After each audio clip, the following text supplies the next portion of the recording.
اعوذ باللہ من الشیطان الرجیم بسم اللہ الرحمن الرحیم۔ آخری دو صورتیں یہ گویا کہ قرآن مجید کے اختتام پر دو پہرے دار ہیں۔ یہ دو صورتیں ہیں کہ جو اصل میں مدنی صورتیں ہیں، نازل ہوئی ہیں مدینہ منورہ میں، اور ان کا زمان نزول کے اعتبار سے شان نزول بھی ہے کہ ان کا حضور پر ایک مرتبہ جادو کیا گیا تھا، تو اس جادو کے اثرات کو زائل کرنے کے لیے یہ آیات پھر اتری ہیں، اور حضور نے پھر جب ان کی بات بار بار تلاوت کی ہے تو وہ جادو کے اثرات، ایک یہودی نے کیا تھا جادو آپ پر، جس سے آپ کچھ چیزیں بھول جاتے تھے اور کافی آپ کو دیہت کو تکلیف رہی ہے۔ صحیح بخاری کے اندر یہ روایت موجود ہے۔ ہمارے جدید کچھ ریشنلسٹ ہیں اور جو خاص طور پر منکر حدیث ہیں، وہ سمجھتے ہیں کہ اس میں تو توہین رسول کی کہ جادو کا اثر ہو سکتا ہے۔ رسول بھی اس اعتبار سے بشر ہوتے تھے، تلوار کا اگر کاری زخم پڑا ہے تو خون نکلا ہے، اور خون نکل گیا ہے تو زوفتاری ہوا ہے، زوفتاری ہوا تو بے ہوشی بھی ہوئی ہے۔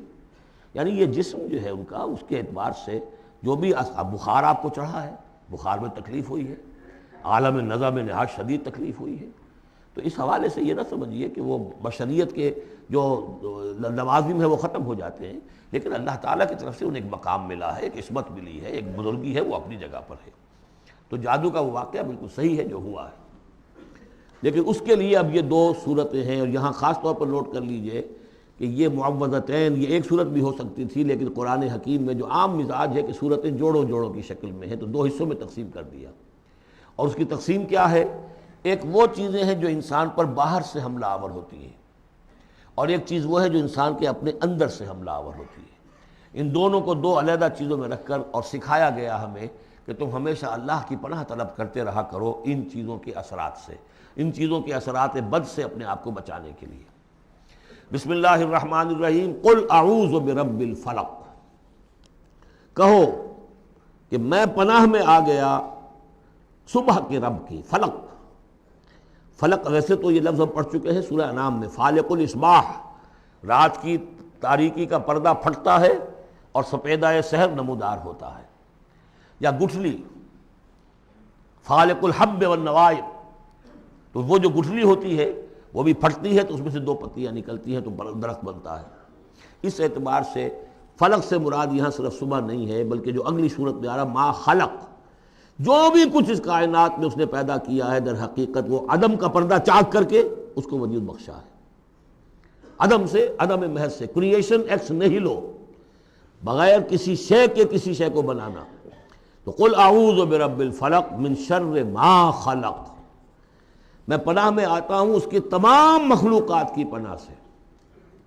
اب آپ غور کیجئے، مخلوق ظاہر بات ہے خالق کی طرح کامل تو نہیں ہو سکتی، مخلوق کے اندر کوئی نہ کوئی پہلو جو ہے وہ کمی کا، تقصیر کا، نقص کا رہ جائے گا۔ تو گویا کہ ہر مخلوق میں شر کا پوٹینشل ایلیمنٹ موجود ہے۔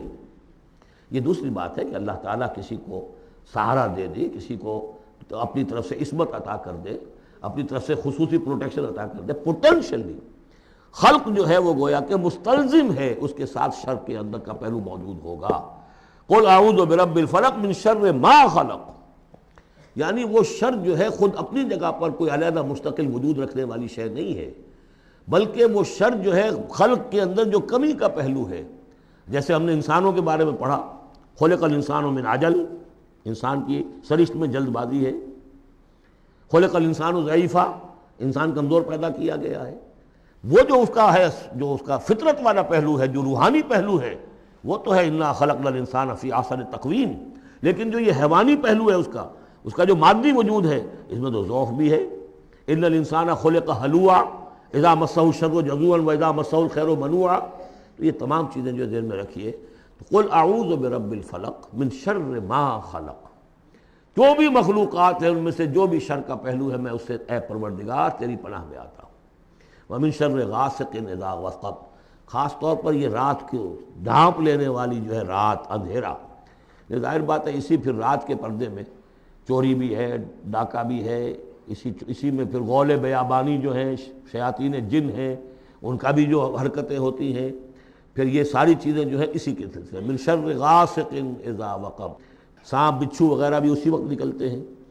ومن شر النفاثات فی العقد، اور جو عورتیں گانٹھیں باندھ کر پھونکے مارتی ہیں، یہ جو بھی ٹونے ٹوٹکے ہوتے ہیں اور اس کی وجہ سے لوگوں کو نقصان پہنچایا جاتا ہے، گویا کہ یہ بھی اس کے اندر بھی کوئی حقیقت ہے، یہ سفلی عملیات بھی ہیں، ان کے بھی اثرات ہیں۔ جیسے کہ ہم جانتے ہیں کہ جادو جو ہے حق ہے، برحق ہے، اگرچہ کفر ہے، شراب کی تاثیر ہے لیکن حرام ہے، کچھ نہ کچھ حقیقت ان لکیروں میں بھی ہے، لیکن ہمیں روک دیا گیا کہ ان کے چکر میں مت پڑو۔ یہ جو منجمی ہے، نجوم کی حرکت، اس میں بھی کچھ نہ کچھ حقیقت ہے لیکن روک دیا گیا۔ تو کسی چیز کا ہونا بالفعل یہ اور شے ہے، لیکن اس کا جائز ہونا یہ اور شے ہے۔ تو بالفعل یہ عملیات ہیں جیسے اچھے اعمال ہیں، اور ان کو جو ہے کوئی اچھے اوراد ہیں، اچھے وظائف ہیں، تو ان کے کچھ اثرات جو ہیں اچھے ہو سکتے ہیں۔ اسی طریقے سے اس قسم کی چیزوں میں جادو کے جو کلمات ہوتے ہیں ان کی بھی تاثیر ہے۔ اور وہ جو عورتیں جو ہے وہ جادو کرتے ہوئے، جس کو ہم کہتے ہیں کہ وہ تعویذ گنڈا وغیرہ جو ہوتا ہے، پھر وہ اس میں پھونکے مارتی ہیں، تو اللہ تعالیٰ سے میں ان کے شر سے بھی پناہ چاہتا ہوں۔ وَمِن شَرِّ حَاسِدٍ إِذَا حَسَدَ، اور حسد کرنے والے کے شر سے بھی میں اللہ کی پناہ طلب کرتا ہوں، جبکہ وہ حسد اپنا استعمال کرے۔ اگر حسد ہے دل کے اندر ہے تو بات اور ہے، حسد کو بروئے کار لائے وہ، اور وہ انسان کے درپے ہو جائے اس حسد کی وجہ سے اس سے کوئی نقصان پہنچانے کو۔ اور اسی کے تابع ہے عین، العین حق، کہ اگر انسان اس حاسدانہ نگاہ سے کسی کو دیکھتا ہے اس کے بھی اثرات ہوتے ہیں، اور اس دیکھنے کے بھی کچھ برے اثرات جو ہیں وہ ظاہر ہو جاتے ہیں۔ تو یہ تمام چیزیں اپنی جگہ پر ہیں، لیکن ان سے پناہ کرنے کے لیے آپ لمبے چوڑے کوئی اور سلسلوں میں نہ پڑیں۔ یہی معوذتین اللہ نے جو محمد رسول اللہ کو تلقین فرمائے، سارا دار و مدار ان پر ہونا چاہیے۔ تعوذ کرتے رہیں، اس لیے کہ ہم پڑھ چکے ہیں سورہ بقرہ میں کہ حضرت سلیمان کے زمانے میں جنات جو تھے انہوں نے یہ سارے کام شروع کیے تھے، اور لوگ ان سے سیکھتے تھے جادو ٹونا، اور آج بھی نقش سلیمانی کے نام سے بکتے ہیں اس قسم کے جو بھی تعویذات ہوتے ہیں، اور وہ دھندا بنا ہوا ہے۔ تو اس کو لوگوں نے سیکھا، اور وہ لوگ جو ہے آج بھی ہمارے ہاں یہ چیزیں چل رہی ہیں، لیکن یہ چیزیں حرام کی گئی ہیں، اور کہا گیا ہے کہ کوئی کسی کو نقصان نہیں پہنچا سکتا جب تک کہ اللہ کا اذن نہ ہو۔ اگر یہ یقین انسان کے دل میں ہو تو پھر اسے کوئی نقصان نہیں ہوگا۔ اور ویسے تو یہ ہے کہ تکلیف اللہ کی طرف سے کسی وقت آ سکتی ہے، بغیر اس کے کہ کوئی اور آپ کو پہنچائے، اللہ کی طرف سے خود بھی آ سکتی ہے۔ سورۃ الناس اب یہ آخری سورت ہے، میرے نزدیک یہ آخری گروپ جو ہے سورتوں کا جو سورہ ملک سے شروع ہوا ہے۔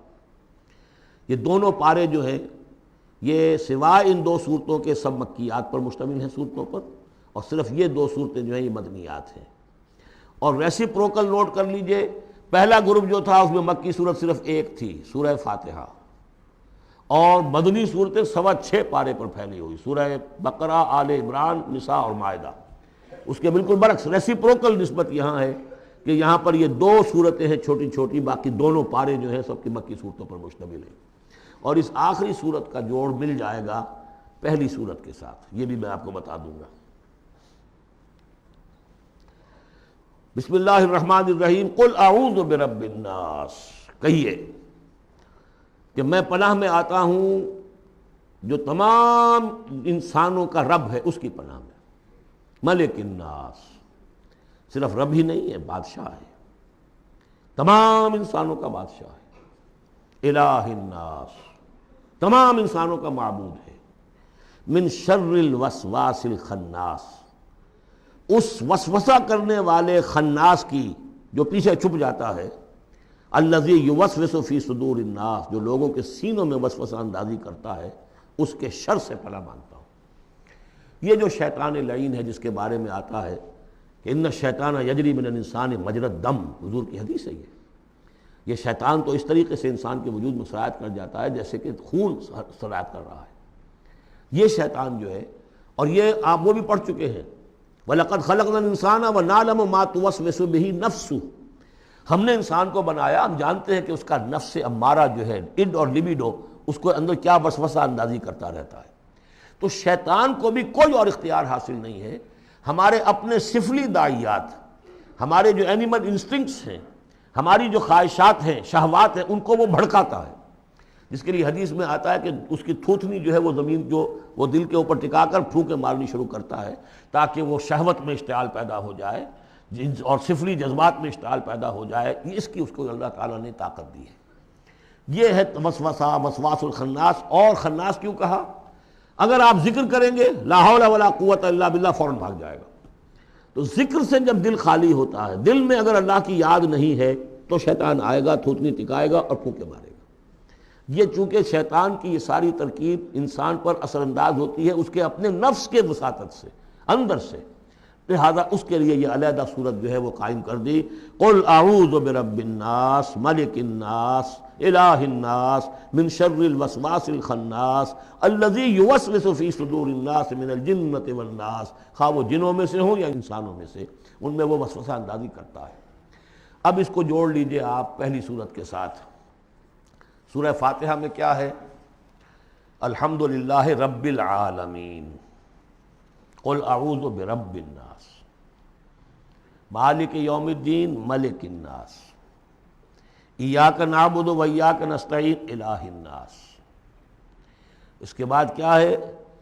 ہم آپ سے مدد چاہتے ہیں اہدنا الصراط المستقیم، یہاں اس کے برعکس ہے ہمیں اپنی پناہ میں لے لے، بات تو ایک ہی ہے، ہمیں سیدھی راہ کی ہدایت دے، ہمیں شیطان سے پروٹیکشن عطا کر دے، بات ایک ہی ہے، مضمون بالکل وہی سورہ فاتحہ کا۔ قل اعوذ برب الناس الحمدللہ رب العالمین الرحمن الرحیم مالک یوم الدین ملک الناس، اور معبود ہے ایاک نعبد و ایاک نستعین۔ اب ہم نے استعانت مانگی، اب استعانت، استعاذہ، یہ ایک ہی طرح کے الفاظ ہیں، مدد مانگنا، پناہ طلب کرنا، استغاثہ، استعانہ، استمداد، مدد مانگنا، استنصار، نصرت طلب کرنا، باب استفعال کے تمام الفاظ جمع کر دیجئے۔